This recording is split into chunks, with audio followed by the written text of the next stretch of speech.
Good morning guys, yung kapitbahay namin, nagpadasal sila siguro. Morning guys, yung kapitbahay namin dyan sa kabila Kasi sabi ko ba't parang maingay, may mga tent sila. Dito yung kapitbahay namin. So mamaya, ewan ko baka mag-ingay yan dyan. Hindi ko alam kung mayroong sila pudya, may mga padasal, yung ganun. Sibuhan na sa baba ata. So, ayun guys, may pasok si Johan. And good morning! Welcome again sa ating panibagong vlog. Kumusta kayong lahat? And ayan.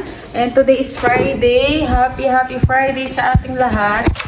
And November 3. Ayan, birth month namin ni Johan guys. And kakain ako ng Valenciana, pero prutas muna. And excited agad kumain ng Valenciana. Kagabi hindi na ako nagluto. Yung inasal na lang.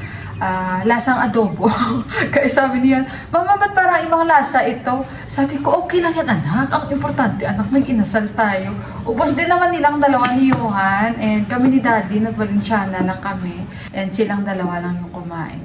So, ayun guys, at balikan ko kayo mamaya-maya. And hindi ko talaga alam kung anong mayroon dyan sa kabilang bahay. Pero sure ako na may padasal at hindi kasal. Saan na kaya si Daddy? Ito. Daddy! Saan na kaya kasi narinig ko si boss? Nag-ihaw sila nagluluto. Sila yun para si Daddy. Daddy! Tea! Sabi ko bigyan ko siya. Ayan sila nagluluto. Busy. Yan. Teka lang, may sinasabi si Buwa. Kay Daddy? Shoes? Shoes? Tea? Tea? Eh, pudya? Puja. Ile pachi. Rice. Pachi. Yung side. Okay. Yun guys, sabi ni Buwa sa akin, inimbita daw siya pupunta dyan mamaya, sa gabi daw. I think malaking pudya yan. Kasi nga this time, parang tihar. Marami silang pudya-pudya na gagawin. And sa amin din guys, pag uwi ni Ama, marami silang gagawin na padasal at ilang araw yun. Pero hindi dito, dalawang village yun. So doon magpapadasal. And kung saan pinanganak si Deepak. And abangan nyo, meron kaming celebration dahil syempre nagbibinata na si Johan. And ako guys, wala akong against dyan. Since si Deepak naman nabinyagan si Johan sa Simbahang Katolika, wala kaming may narinig. Wala akong may narinig sa kanya. Never siya nag-against kung anong gusto kong gawin sa anak ko. Nanutin ako kay Deepak guys, para to be fair sa aming dalawa. Kaya wala kaming problema. Hoy, wag mong gawin yun sa anak ko. Ay, ayokong gawin mo sa anak ko. Na ganon-ganon. And with due respect sa kay Ama at kay Buwa, dahil ganon nila kamahal yung apo nila. So hayaan ko sila. Gaya ng sabi ni Deepak before sa akin na hayaan mo sila kung anong gawin nila sa kanilang apo dahil ganyan nila kamahal. Dahil matanda na sila kung anong gusto niyang gawin sa apo nila. Kasi hindi naman yan makaka-harm sa kanya. And ganun nila ka-love. So, kaya na-realize ko guys, kaya doon ko talaga tinanggap na hayaan ko si Ama dahil ganun niya kamahal si Johan guys, na sobra pa sa anak niya. Kaya nga sabi ko nga, napaka-bless ko na para ganun na lang nila mahalin yung anak ko at tanggapin. Lalong-lalo na ako guys, na ibang lahi ako. And dapat magpasalamat talaga ako, diba? Dahil syempre bihira yung ganun na mapupuntahan ko na talagang mamahalin ako at tatanggapin ako na hindi ako mahihirapan. So ayun na guys, nag-share na naman ako sa inyo ay naghiwa na ako ng aking papaya. Ayan, tingnan nyo. So paano yan guys, yung aking itlog na kulo-kulo na kasi yan yung breakfast ko and yung aking warm lemon. Hello guys, kakagising ko lang kasi naka-idlip ako. Gawa ako ng banana muffins. Lumabas ako, bumalik na ako. Ay nako, walang baking powder doon. Kaya sabi ko, ano ba yan? Ayoko rin mag-order sa restaurant, kain ng like before, kaya ina-avoid ko na kain sa mga ganyan. Buti pa magluto na lang ako. Ay, nakakatama din naman pumunta sa malaking Big Mart dito sa amin. Yung kapitbahay namin, grabe yung kanilang pudya. Halos siguro yung amoy naman nilaba namin, yung kandila nila. At ito guys, dalawang grapes. Meron kami sa fridge, pero kasi malamig. Tsaka ito na lang kakainin ko. Persimmon. Masarap ito. Japanese. Arigatou gozaimasu. Ala guys, tumawag na kami kanina sa package namin. Nandito na siya. And sabi kasi ni ate sa akin, of course from Japan, arigatou gozaimasu. Sabi niya sa akin, andyan na kasi nga tinatrack ni ate. So, nandito na nga guys yung aming package. Sa Sunday, tumawag na kami kanina. So, tomorrow kasi, Sabado wala silang opisina. So, sabi nila is sa Sunday. Kasi nga, delivery, may mga delivery din sila guys. So, kaya ayun. So, maghiwa-hiwa muna ako at kain-kain. Nakaidlip ako, saglit lang naman si Tipa kasi umalis. At tinawagan siya ng kaibigan niya. Dito lang yan sila nagbo-birding guys. Malapit sa amin. So, ito pa yung itlog ko kanina. Oh. Ay, ewan ko na lang. Ayoko rin. May cheese din naman kami dyan. May tinapay. Pero kahapon kasi kumain na ako. Ito na lang prutas na lang ako guys. Kain tayo. Guys, naghiwa na ako.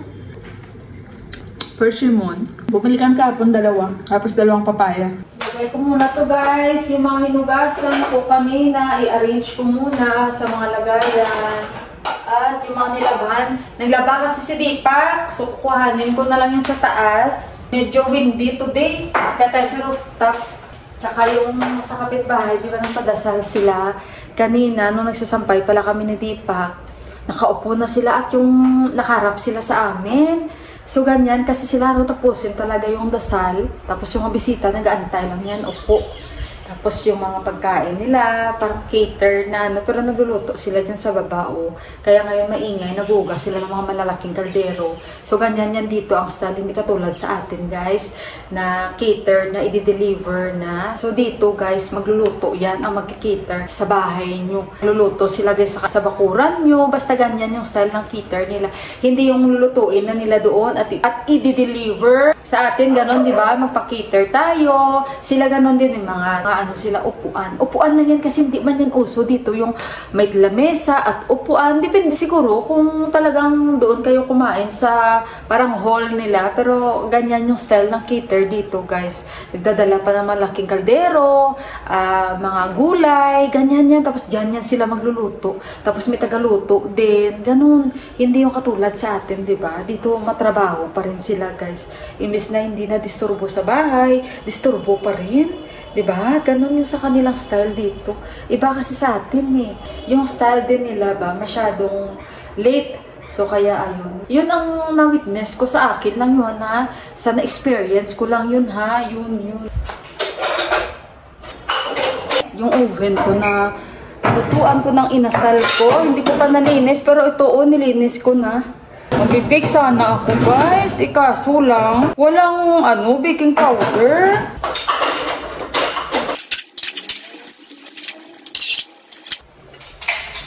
Guys, ilang araw na lang darating na ang aking biyanan na babae.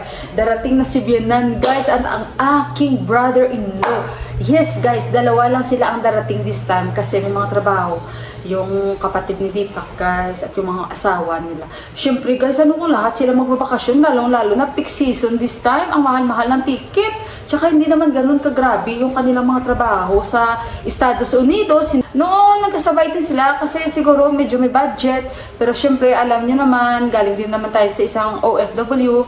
Itasin mo na sa Amerika sila nakatira, guys, naintindihan natin yun. Ganyan-ganyan ng buhay, alam nyo yun. So, naintindihan natin yun. So, kaya yun, at lalo na magagaling sila sa Amerika, guys, ang mahal-mahal ng ticket papunta dito sa Nepal. Siguro, sabi ng aking brother-in-law na sa 3,000, $3,000 ang ticket nila. Imagine nyo guys, ang mahal-mahal, diba? Kasi depende din naman sa airlines yun. Basta yun guys, ang kanilang yun guys, ang rate ng ticket nila. Dalawa sila. Tapos, kay Buwa pa, in-adjust lang nila kay Buwa. Bayad na yan kay Buwa na ticket. Yung kay Buwa, wala pa. Yung result niya, baka next month yun guys. Kaya mag-prepare hard talaga tayo para kay Buwa na normal lang yung result. Kasi pag okay na yung result ni Buwa, susunduin yan siya ng bunsong anak niya. Kasi si Buwa yun talaga ang hiling niya. Siyempre, may edad na si Buwa para mag-travel siya. Ay, hindi siya nagsasalita ng English. So, kailangan niya talaga mayroong nag-guide sa kanya. Although may mga ground stewardess naman o sa airline, diba, na binabayaran. Pero, hindi siya komportable sa mga ganun. So, naintindihan niya ng mga anak niya. Kaya noong nagka-visa si Buwa ng US, visa, inantay talaga siya ng anak niya na okay lahat ang papers niya at saka sabay sila. Medyo nahuli sila sa flight. I mean, nauna na yung iba, pero sila yung parang siguro after 1 week, yun, nakaalis sila dito. And salamat sa nag-comment kay Madam, patungkol kay Ama, yung nagbigay lang siya, baka makatulong, nagbigay lang siya ng suggestion, and shinare niya ang yung kanyang experience na ganito, ganyan, ganyan, about sa, syempre si Ama, nag-apply siya for citizenship, na wag magtagal dito, or alam niyo yon. So nag-advise lang siya. Yes, aware naman sila ni Ama, and kaya nga si Ama mismo nagsasabi sa akin na kung umuwi man siya dito, hindi siya pwedeng magtagal dito. Like kagaya this time, bakasyon lang talaga, 1 buwan si Ama. Ayan, siguro, kung magkakaano na sila or American na sila na citizen, medyo matagal-tagal pa yan guys, kasi 5 years, diba? After 5 years, green card holder pa lang si Ama this time, and then after 5 years pa, medyo matagal-tagal pa talaga. So medyo may katagalan talaga na si Ama, siguro pag umuwi-uwi dito, hanggang 3 months lang siya, or less than that, ang kanyang guys, pag-uwi. So, sandali mo natapusin ko dito. Yung aking tatay, guys, lagi na lang yan siya na kaka-message niya lang, good PM, Day. Magre-reply na naman ako, good PM, Pang. Ang reply niya naman sa akin, good PM, Day. Wala na kaming katapusan na good PM. Ganyan yung tatay ko, guys, kung alam niyo lang. So, sa mga nagtatanong, hindi ko na binabanggit yung tatay ko. Oo, araw-araw kami nag-usap ng papa ko. Wala nga tigil na good PM, good PM, good PM, good PM. Lalo na pag sa labas ako, pag dumating ako dito sa bahay, tad na ako na good PM, good AM, day, good AM, day, good PM, day, good PM, day, good evening, day, good evening, day, good night, day. Pero gabi-gabi naman kami nag-uusap. So, yun lang yung papa ko. Kasi, syempre, alam niyo naman guys, senior citizen na. So, kaya iniintindi ko na lang siya. Kaya minsan, pag busy-busy ako, hindi ko muna siya sinasagot. Pero tatadin niya talaga ako ng good PM. Pag good PM naman ako, ang sagot niya, good PM din. Hala, minsan, tinutukso ko yung papa ko, good PM, day, good PM, Pang, good PM, day, good PM, Pang. Wala nang katapusan ng good PM. Minsan kinukwento ko kayo, ang tawang-tawa si Yuhan. Malamig na talaga, malamig. Malamig ang simoy ng hangin, para bang hindi na ng hangin. Dahil tansoy, inom tuba laloy. Hindi ko na guys maalala. Dito naman ako guys, maghuhugas. Kasi kung mamaya ko ito hugasan, malamig. Tapos ito guys, akyat tayo sa taas. Samahan nyo rin ako. Kuhanin ko lang yung mga nilabahan. Hindi ko yun bubuhatin. Si Tipak may trabaho yun, kaya uwi yun.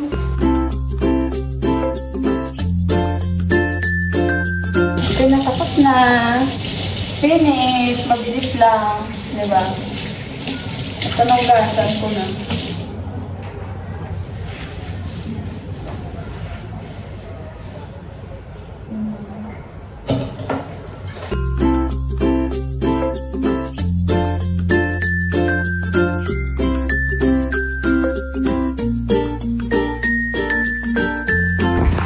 So, ayun guys.